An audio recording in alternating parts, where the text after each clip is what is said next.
Tšau, mina olen German ja ma näitan teile, millised on Fiesta kõrvaklapid mikrofoniga. Mul on siin valikus neid praegu kahte värvi, mustas värvitoonis ja valges. Näitan praegu neid teile. Need on sellises mugavas plastikkarbis.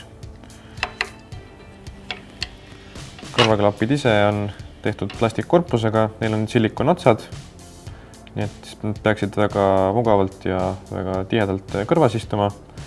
Tootja ise ütleb, et need on higikindlad, ehk siis peaksid niiskusele paremini vastu pidama kui tavalised klapid. Ning selleks, et saaks neid kasutada ka telefoniga, on siin olemas selline nupp, et saate vahetada kas muusikapala, kõnesid vastu võtta ja siin on olemas ka väike mikrofon. Ja kaabli pikkus ise on veidi üle meetri, see on sellise pehmema silikon kattega ning otsas on tavaline 3,5 mm pistik.